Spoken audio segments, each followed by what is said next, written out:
Hi అండి. ఈరోజు recipe వంకాయ పెరుగు పచ్చడి అండి. చాలా బాగుంటుందండి వంకాయ పెరుగు పచ్చడి. వంకాయ పెరుగు పచ్చడికి కాంబినేషను ఆలు ఫ్రై అండి. బాగుంటుందండి ఆలు ఫ్రైతో తింటే. ముందుగా వంకాయలని తీసుకొని ఇవి సాల్ట్ వాటర్ అండి చిన్న చిన్న రౌండ్ పీసెస్గా కట్ చేసుకోవాలి. పల్చగా కట్ చేయండి.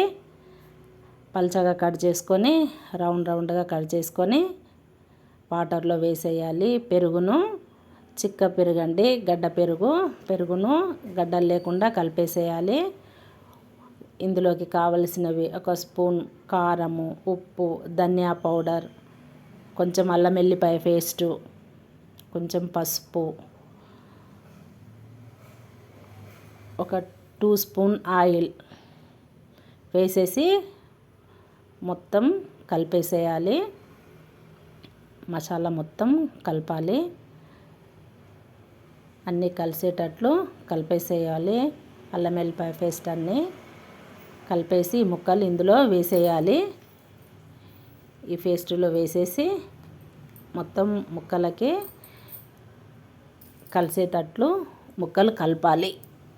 ముక్కలకి కారం ఈ మసాలా కలిసేటట్టు కలిపేసేయాలి. స్టవ్ వెలిగించి పెనం పెట్టేసుకోవాలి. ఒక 2 స్పూన్ ఆయిల్ వేసేసి మొత్తం పెనానికి అయ్యేటట్లు చూడండి. అలా తిప్పేసేసుకుంటే సరిపోతుంది.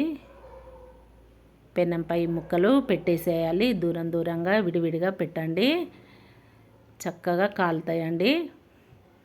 మూత పెట్టేసుకోవాలి.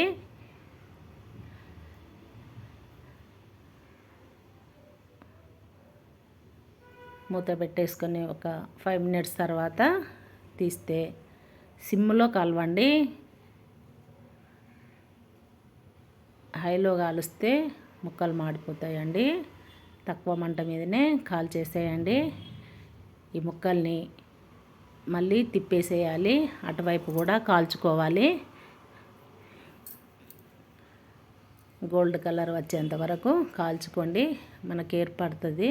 అది గరిట పెట్టి ముక్కను ఇట్లా నొక్కండి. నొక్కితే లోపల ఉడికిందా లేదా తెలిసిపోతుంది. మనకు లోపల ఉడకాలండి. ముక్క మెత్తబడాలి. చూడండి అలా కాల్చేసేయండి. మీరు తప్పకుండా ట్రై చేయండి. చాలా బాగుంటుందండి వంకాయ పెరుగు పచ్చడి. సూపర్ అండి. చూడండి చక్కగా కాల్చేసుకోవాలి.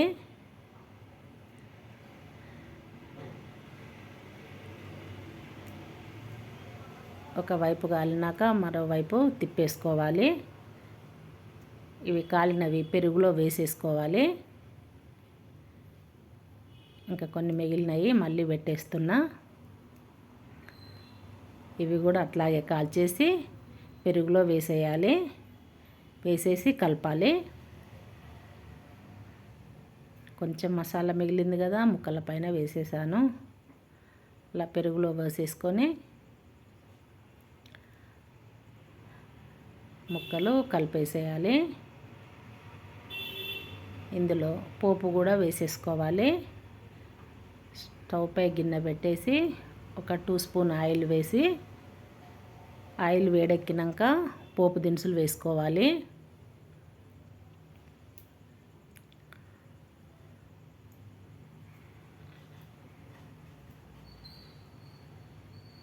పోపు అవుతుంది చూడండి.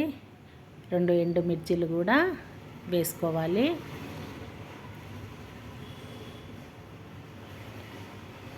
కొంచెం పోపులో మినపప్పు కూడా వేసేసుకోండి. మినపప్పు వేస్తే చాలా బాగుంటుందండి. టేస్టీగా ఉంటుంది. కరివేపాకు, కొంచెం ఇంగువ వేసుకోండి. పోపులో కొంచెం ఇంగువ వేసి తాలింపు వేసేయండి. చూడండి పోపు అవుతుంది. ఈ పోపుని ఈ పచ్చళ్ళలో పెరుగు పచ్చళ్ళలో వేసేసుకోవాలి. కొంచెం ఇంగువ వేసి కలిపేసేయాలండి. చాలా బాగుంటుందండి. స్పూన్తో కలిపేసేయండి. కొత్తిమీర వేసుకోండి. ప్లీజ్ సబ్స్క్రైబ్ చేయండి, లైక్ చేయండి, షేర్ చేయండి. నాకు సపోర్ట్ ఇవ్వండి ప్లీజ్. సూపర్ అండి. బాగుంటుందండి. మీరు తప్పకుండా ట్రై చేయండి. Thank you.